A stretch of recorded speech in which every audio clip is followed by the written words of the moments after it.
यहाँ पर एक बड़ा सवाल भी सामने आन खड़ा हुआ कि आज क्या नुमान अपनी बेटी को पुलिस के हवाले करेगा। तो अनिला तदफीन वाले दिन अपने शोहर को बताती है कि ये सारा वाकया हुआ है, तो आज उसकी डिलीवरी हो गई है कि मुलजमा अनिला ने कोर्ट से भी राब्ता कर लिया है रिलीफ के लिए। नुमान उसको शक करते हुए उसको कहता है कि मुझे कुरान पाक पर हलफ दो, जिसमें एक बड़ा ववेला किया जाता है, शोर शराबा किया जाता है कि मुलजमा का इंटरव्यू क्यों किया।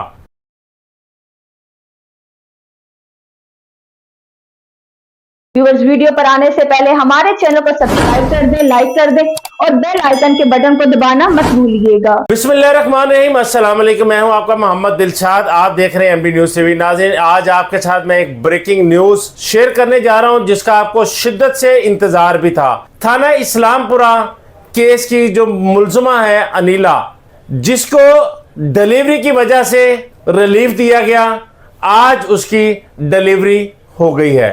उसके यहाँ एक नन्ही परी ने जन्म लिया है, यानी नुमान आज एक बेटी का बाप बन गया है। अब मुलजमा को पुलिस तहकीकात में शामिल किया जाता है, सामने तफ्तीश किया जाता है, उसकी गिरफ्तारी डाली जाती है। वो कितनी कसूरवार है, कितनी बेकसूर है, ये तो इन्वेस्टिगेशन के बाद पता चलेगा कि अनिला कितनी कसूरवार है। यहाँ आपको एक और बड़ी पेशरफ से आगाह करता हूँ कि मुलजमा अनिला ने कोर्ट से भी राब्ता कर लिया है रिलीफ के लिए, अपनी ज़मानत के लिए, और मुझे बावसूख ज़राए से पता चला है कि अनिला को बेल भी मिल गई है। अब जहां पर मदई फैमिली को शिद्दत से इंतज़ार था अनिला की डिलीवरी का, अनिला की डिलीवरी होती है तो हम अनिला को पुलिस के हवाले करेंगे, उसकी इन्वेस्टिगेशन होगी। यहाँ पर एक बड़ा सवाल भी सामने आन खड़ा हुआ कि आज क्या नुमान अपनी बेटी को पुलिस के हवाले करेगा, उसका बच्चा कहां पर रहेगा। कमेंट बॉक्स में आपके बहुत सारे सवालात थे, उसके जवाबात भी मैं आपको दूंगा और बहुत ज़्यादा जो डिटेल गुफ्तगू है वो एक लंबी वीडियो में आपको वो भी आपके साथ शेयर करूंगा।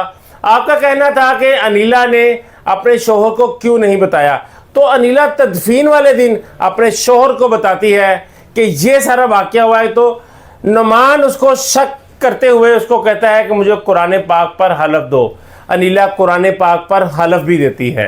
फिर कहा जाता है कि अपने पेट पर हाथ रख के कसम दो, पेट पर हाथ रख के कसम भी दी जाती है, मगर वो फिर भी है तो मुलजमा जिसकी माँ गई है। जाहिर बात है हम भी उसके दुख में बराबर के शरीक हैं। अनिला का एक इंटरव्यू किया जाता है जिसमें एक बड़ा ववेला किया जाता है, शोर शराबा किया जाता है कि मुलजमा का इंटरव्यू क्यों किया। मैं एक सहाफ़ी हूँ, प्रोफेशनल सहाफ़ी हूँ, और गुज़िश्ता 28-29 साल से मैं जर्नलिज्म कर रहा हूँ और मुझे यही सिखाया गया है कि दोनों तरफ का मौक़िफ़ जो है वो लिखा जाए, सामने पेश किया जाए।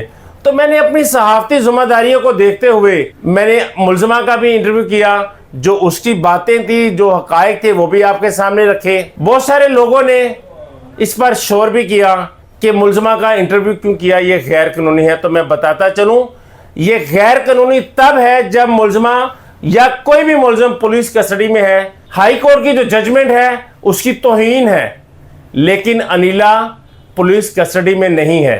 अनिला मुलजम है, मुजरम नहीं है। मुजरम को अपनी बात करने का, सच बताने का हक जो मौजूद है। अब मुलजमा जमानत पर है, वो तफ्तीश का बाकायदा हिस्सा भी बनेगी, जो उस पर हक़ाइक़, तहकीकात, इन्वेस्टिगेशन के बाद चीज़ें सामने आएंगी, उस पर भी आपको मुकम्मल तौर पर आगाह किया जाएगा। इसी के साथ इजाज़त दीजिए, कोई भी नई इस केस पर अपडेट आती है उसके बारे में आपको आगाह किया जाएगा। इजाज़त दीजिए, अल्लाह निगहबान।